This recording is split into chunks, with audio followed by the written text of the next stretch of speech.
Okay, we've tried this before. We're going to try it again. This time I'm hoping we're going to have some kind of success. Hey, welcome back to Marcintosh.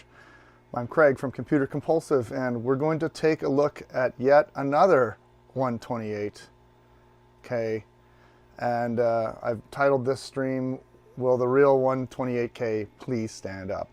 So back in November, Keith and I came across a large collection. We've talked about it in some of our previous videos. I've still been on the lookout for a 128K. I found one in Edmonton that was upgraded to 512, and then recently found one in Carstairs that was also upgraded to 512. However, we have yet another 128K that I forgot about that was in our haul that we got. So I present to you yet again another 128K. So the cool thing with this is serial number. It's a 1984 again. It looks very original. I've not turned it on. I think Keith turned it on. But we're going to take this apart and we're going to have a look at it and just find out if the logic board is original or not, because I'm hoping it is. I think it is, because I thought when we tried to boot the HD20 hard drive, we needed to put a floppy in to do it, which is a good sign. So what I'm going to do is I'm going to take this thing apart and we're going to have a look. And I wanted to introduce a new feature on Switcher that I just learned about. It's called WattsCam. Check it out. There's the WattsCam. So what we're going to do is we're going to take this apart in front of you, and then when we turn the computer on, you can actually see what's happening with it. So we've got two screws up top. We're going to go and take these out. There's two screws, Torx inside of the handle. And once those are out, we can remove the bottom screws, and then we can take this thing apart, and we can find out, excuse me, if we actually have a real 128 or not. I'm hoping that this is an actual 128 because I'm tired of looking, to be honest with you. There we go. Still haven't ordered my Mac Cracker kit. You have to get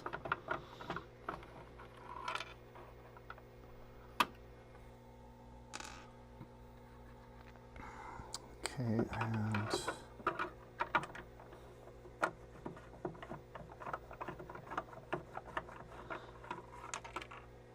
all right, we got two screws out there. We have to undo the screw behind the battery compartment, otherwise it will not come apart. Hope you're doing well out there at internet land. We are excited about all the content we're making here at Computer Compulsive. This is a live stream on Facebook and YouTube. I'm not watching comments, so if you're commenting, I'm not paying attention to that. I will get that set up later with another screen. Okay, we got those little triangle exclamation points with the don't open this. There's high voltage in here, just fine. I know what I'm doing. I'm not going to blow myself up. All right, and on the older, you'll notice that the screws are black and they're all the same. Newer Macs have two silver screws and two black screws, which is interesting. All right, folks, we're going to put some padding down for this. Where did that go?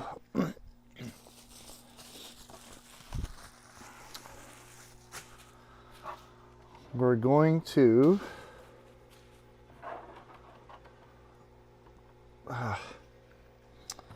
just gently open this guy.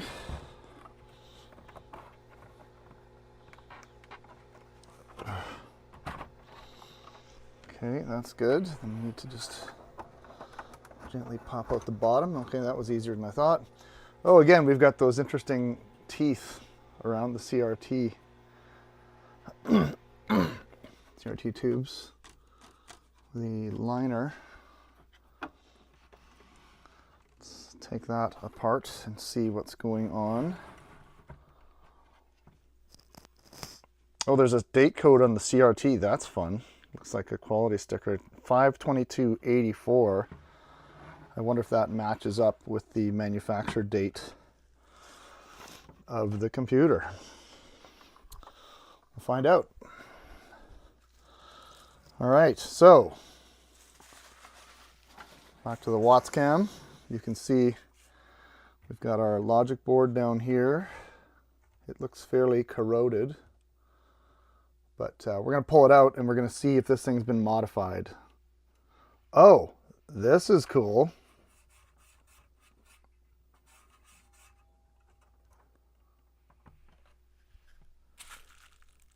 Hold on one second, I'll be right back.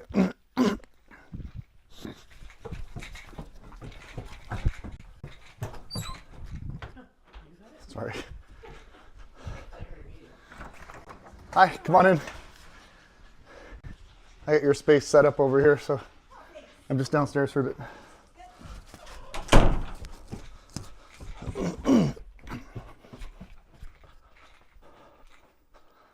Sorry, I had to go get the door. Okay, very, very, very cool. There's, I'm just gonna lift my camera here so you can see.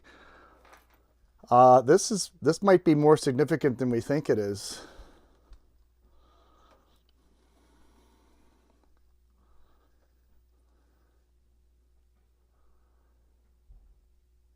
Can you guys see that? It says, trying to move that over. Property of Reed College. If I'm not mistaken, that's where Steve Jobs actually went to school. So I'm very curious about the history of this machine now. That's pretty wild. Let's put this back for just a moment. We're going to do some more exploring and see if this logic board is in fact original or not. So let's go ahead and unplug some of these connectors. Wow, that is very exciting. I did not expect to see that. This analog board does not have the metal shield on top like the other one does, but it does have the holes where it would go. Oh, and you know what? Oops, sorry. This, I gotta get this set up a little better here.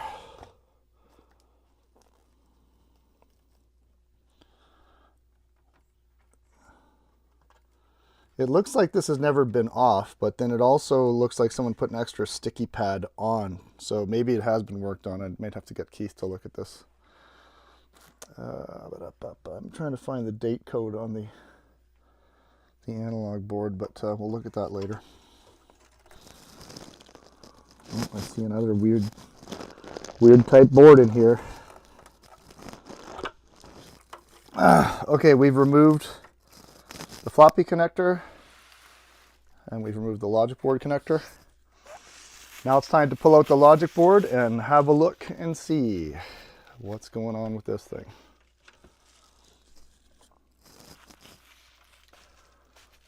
There's no rubber stopper on the bottom of the board, which is interesting.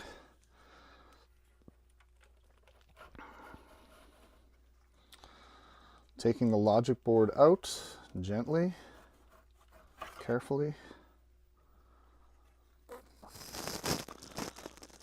This is rather dirty.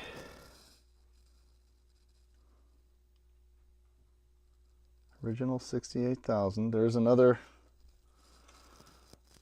weird riser thing on here like the other 128 that we found. Check this out. So you can see here, there's this weird riser thing, but it's beside the 68,000. The other riser was over here on the other board. Let's take a look at the soldering underneath. I don't know if those have been removed or not. It looks like they might be original. There's some kind of sludge under here. I don't know if that's flux or what that is. This board is kind of dirty. It definitely needs some cleaning. You can see. Yeah, needs a good cleaning. But let's go ahead and turn it on and let's verify the amount of memory it has. You can see there's some cobwebs hiding inside the serial ports here. Maybe clean that out a little bit. I should have a toothbrush with me to do this.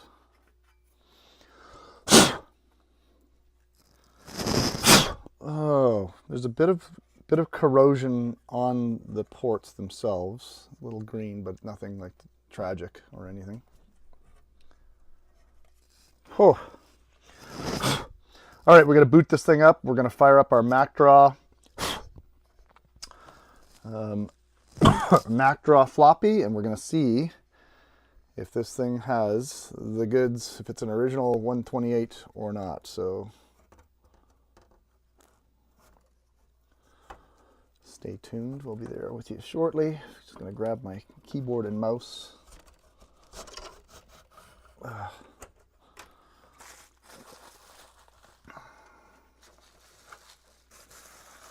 All right, back to the Watts Cam.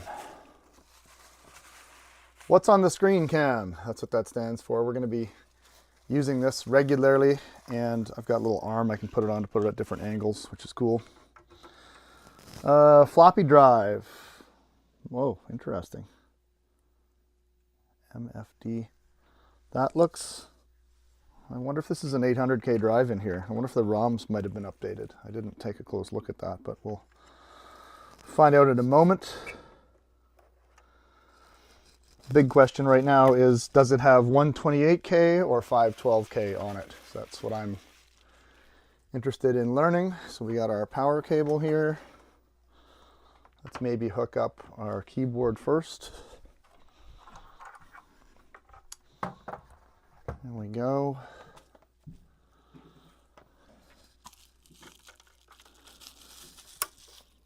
Keyboard, and we've got our MacDraw floppy. Let's cross our fingers that this floppy drive is happy and healthy. The date code on this tube, it says 5/22/84, which is interesting. Property of Reed College. Wow. Well, I'm going to have to do some more research on that.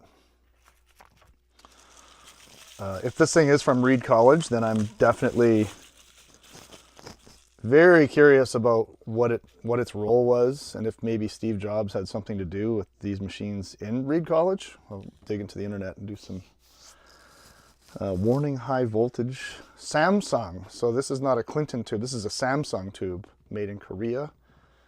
Interesting. The analog board looks okay. Doesn't look like anything's burned.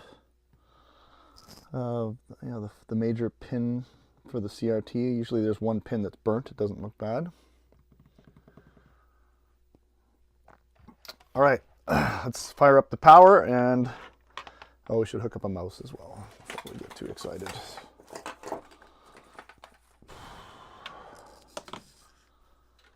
Double check the mouse port again. That is on the far left, or right from the back. So. All right, here comes the power, folks.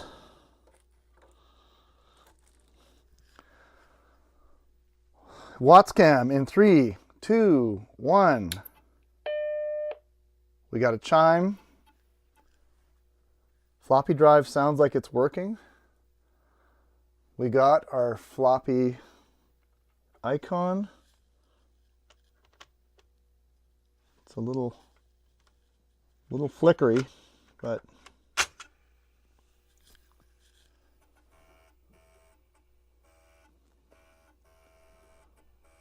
successfully booting via floppy. That's exciting.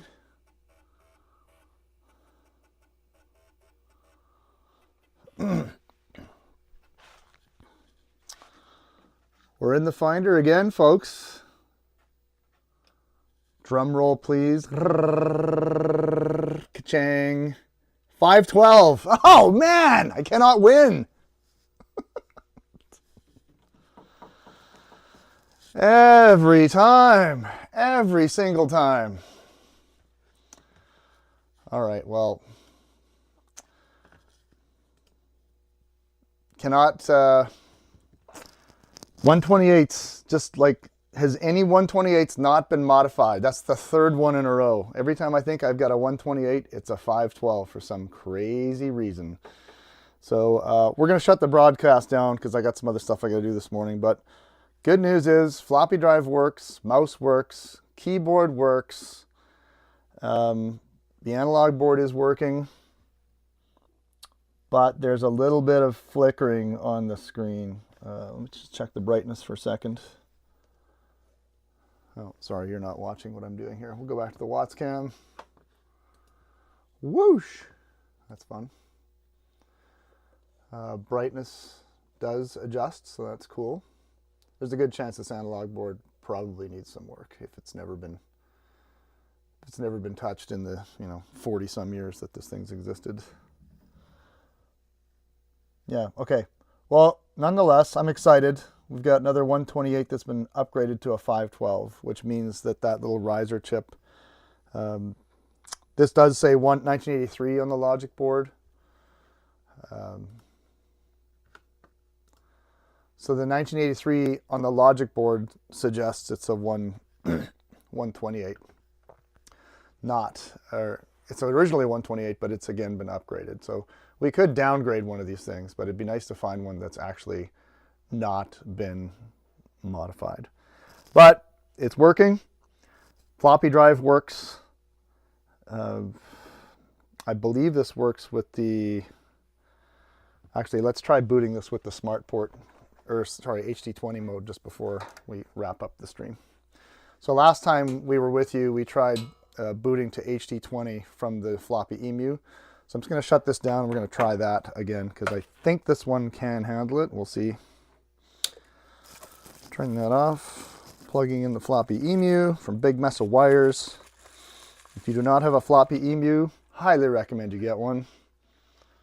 Let's eject our floppy. If you want to eject the floppy, you hold down the mouse button, just like so. That's great.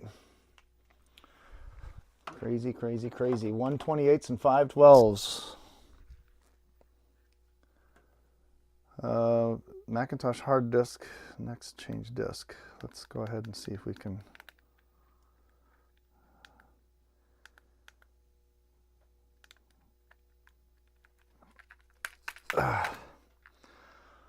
Oh, this thing's frustrating. These buttons in here, they get dislodged and then you can't push the button anymore.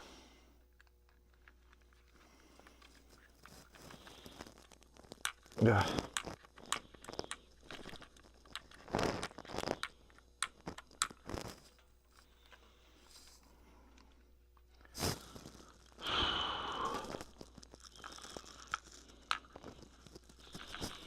Yeah, the way these buttons are mounted is weird. There's got to be a better way to do this.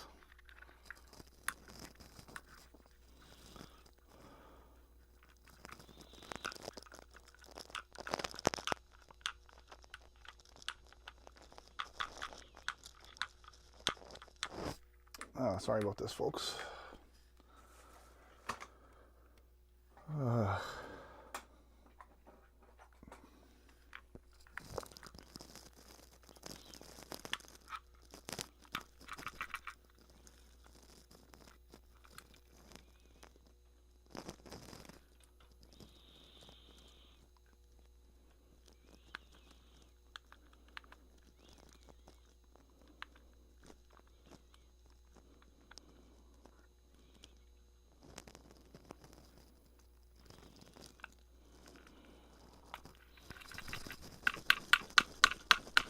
Ah.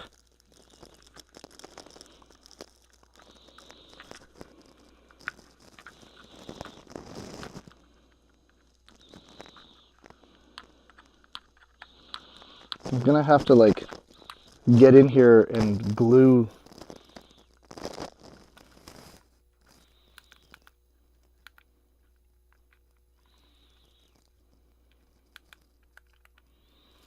Well, you know what? I'm going to worry about this later. Apologies, folks. The floppy EMU buttons are kind of not behaving themselves. Anyway, from Computer Compulsive, this is Craig signing off. Will the real 128K please stand up? Please stand up. Please stand up. We'll see you guys next time. Happy Marcintosh to you. More Marcintosh